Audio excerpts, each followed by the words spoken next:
নমস্কার সবাইকে। সবাই কেমন আছো? খুব ভালো আছো মা কালীর দয়ায়। আমি খুব খুব ভালো আছি।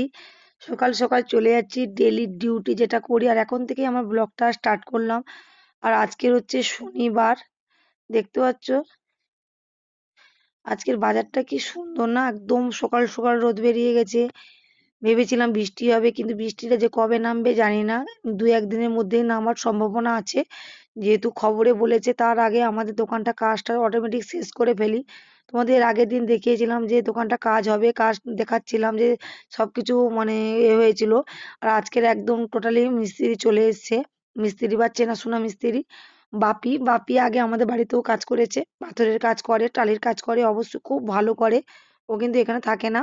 আর এই উপরটাও হবে ফার্নিচারের কাজ। মিস্ত্রির এখন প্রচুর বাজেট, আর মিস্ত্রি পাওয়া যাচ্ছে না।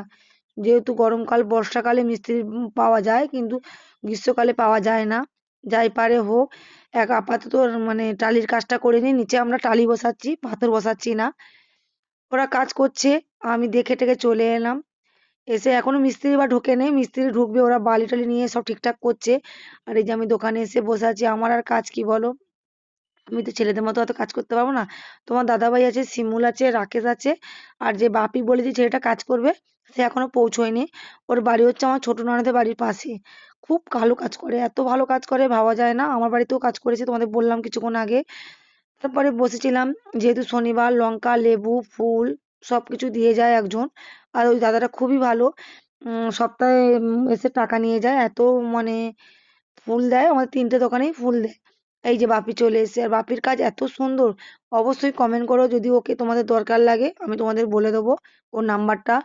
এত সুন্দর কাজ করে, বলা যায় ভাবা যায় না, সত্যি খুব ভালো কাজ করে।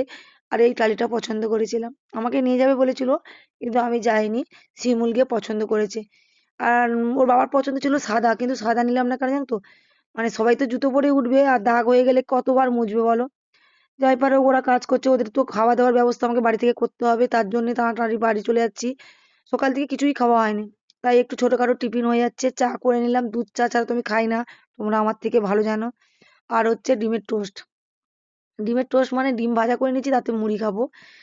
আর মানে কি বলতো, বাজারের থেকে বাড়ির টিফিনটা খুবই ভালো লাগে। কিন্তু কেউ যদি বানিয়ে দেয় রে ভাই, আর কি বলবো বলো? যাই পারো, কেউ তো বানানোর লেগ নেই। আর মনিদি তো কখন চলে গেছে। আর আমাদের দোয়েল বুড়ি তো খাবার ছিল, খেয়ে নিয়েছে। ওর আবার কি, ম্যাগি যদি থাকে ভাই আর ডিম থাকে, ওর আর কিছু লাগে না। ও একাই 100, ম্যাগি খেতে একদম পিওসি। আর ম্যাগি খেয়ে খেয়ে একদম গোলুমুলু হয়ে গেছে। আর আমার চাটা দেখেছো, দুধ বেশি চা কম। আমি এটা খেতে খুবই ভালোবাসি। আর এই দেখো কালারটা কত সুন্দর এসছে। আর এই যে ডিম ভাজা দিয়ে মুড়ি আর চা নিয়ে একদম বাবলা যে রুমটায় থাকে সেই রুমটায় চলে গেছি। ওই যে বারান্দায় সব জিনিসপত্র আছে দেখতে পাচ্ছ, ওগুলো কিন্তু দোকানের সব জিনিস। দোকানে কাজ হচ্ছে দেখলে না, সেই জন্য বাড়িতে এনে রাখা হয়েছে। তারপরে দোয়েল বুড়ি তো জানো খুব ভালো নাচ করে, কিন্তু ফাঁক পেলেই একটু ফাঁকি দেয়। তার জন্য ও যখন নাচ করে, ওর কাছে যে কোনো একজনকে পাহাড় দিয়ে বসে থাকতে হয়। প্রত্যেকটা বাড়ির বাচ্চারা সেম এরকম, আমার বাড়ির বাচ্চা বলে না। মানে ফাঁক পেলেই হয়, মানে ভুলভাল নেচে দেবে। তার জন্য ও নাচছে, আমি ওইদিকে বসে বসে মুড়ি খাচ্ছি। আমিও ভাবতে পারিনি যে আমাদের কুটুম আসবে। কুটুমটা হচ্ছে আমার দাদার দুটো মেয়ে এসছে। কি আর করবো, আমার তো টিফিন খাওয়া হয়ে গেছে, ওরা এসছে 11:30টায়, জানো? ভাবা যায়? আসবি তো আয়, ফোনটা করে আয়।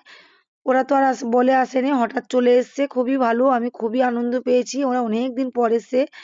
ওদেরকে কি করলাম জানো তো, অতিরিক্ত গরম পড়েছে, তার জন্য ভাবলাম নুন লেবুর জল করে দিই। আর একটু চিনি ছিল তার সাথে। এবার আমরা চারজনে, আমিও একটা নিয়ে নিলাম।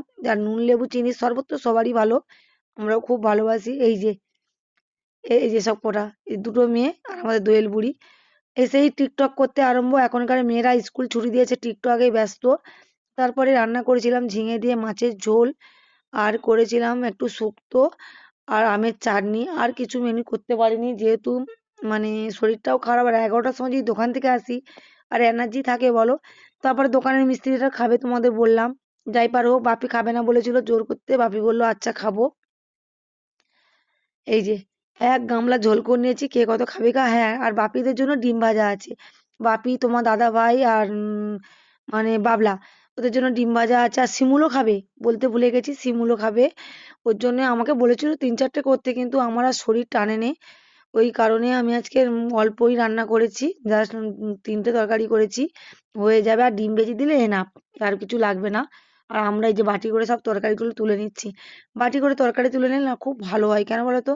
সবাই সমান ভাগে খেতে পারে। যখন আমরা এক সংসারে ছিলাম, ছেলেদের জন্য এরকম বাটিতে করে তরকারি তুলে রাখতাম, আর আমরা এই গামলিগুলো নিয়ে একবার এ মাথা, একবার ও মাথা, একবার এ মাথা, তখন কিন্তু না হাফ মাছ টুকরো টুকরো করে খেতাম।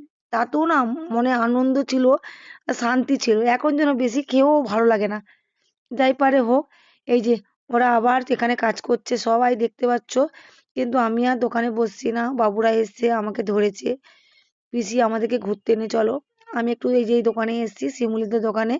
তোমার দাদা ভাইও আছে, এখন যেহেতু কাজ করাচ্ছে, আমি বললাম যে ওদেরকে নিয়ে আমি একটু ঘুরতে বেরোচ্ছি। ও বাবা বললো যাও তুমি ঘুরে এসো। এই যে কোথায় যাবে কোথায় যাবে চিন্তা ভাবনা করে নে, আমাকে বললো যে পিসি একদম চলো টোটোর কাছে যাই, চলো টোটোর কাছ থেকে একদম ঠিক করে নেবো কোথায় যাব। ভালো কথা, চলো। অবশেষে ঠিক করলো ওরা পার্কে যাবে। ভাই, একটা ভ্যানে উঠেছি, ভ্যানটা যে পুরো মদ খেয়ে ফার্স্ট, আমি একদমই বুঝতে পারিনি। আমি ভেবেছি টোটোওয়ালাদের থেকে এখন আর কেউ ভ্যানে ওঠে না, তাই ভাবলাম যে ভ্যানেই উঠি, ভ্যানওয়ালাগুলো দুটো পয়সা হবে। আমি না ওইসব চিন্তা প্রচুর করি ভাই, এই চিন্তা করার জন্য জানি না একটা মদখোরের ভ্যানে উঠে পড়েছি। সে তো মনে হয় আমাদের একটু রীতিমতো ফেলেই দিত।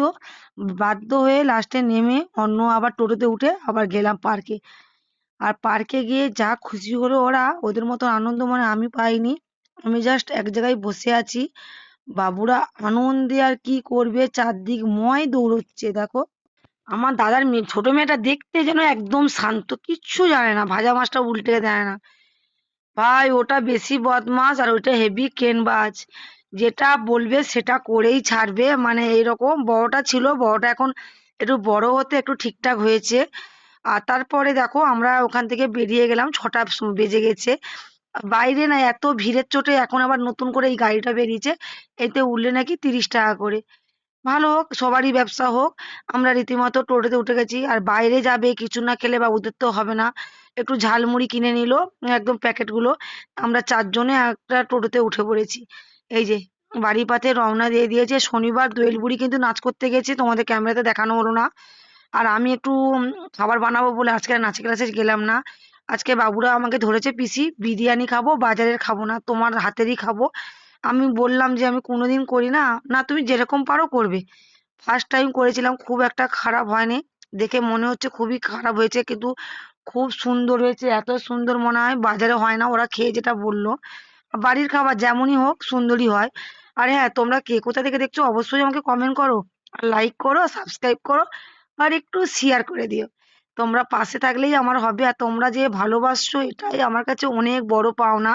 এত ভালোবাসা মনে আমাকে কেউ দেয় না, তোমরা দিচ্ছ বলেই আমার মনে জোর বেড়ে গেছে। আর যে যেখান থেকে দেখছো আমার খুবই ভালো লাগছে। আমাকে অনেক জায়গা থেকে লোক দেখে আর আমাকে কমেন্ট করে, কমেন্টগুলো যখন পড়ি না, মনে হয় মাঝে মাঝে ভাবি এই মনে ছেড়ে দেবো, আর করবো না। এত লাইক আসছে না, এখন এই আসছে না। তখন দেখলাম কমেন্ট আসছে, ভিউজ বাড়ছে, তখন মনে না অলরেডি আবার জোর এসে যায়। হয়তো তোমাদের ইচ্ছায় বা আশায় আমি থাকতে পারবো, এইটুকুনি আমি জানি। কালকের আবার নতুন একটা ব্লগ নিয়ে তোমাদের সামনে আবার আমি হাজির হয়ে যাবো। আর হ্যাঁ, কেমন হয়েছে প্লিজ কমেন্টটা করতে কিন্তু ভুলো না। টাটা।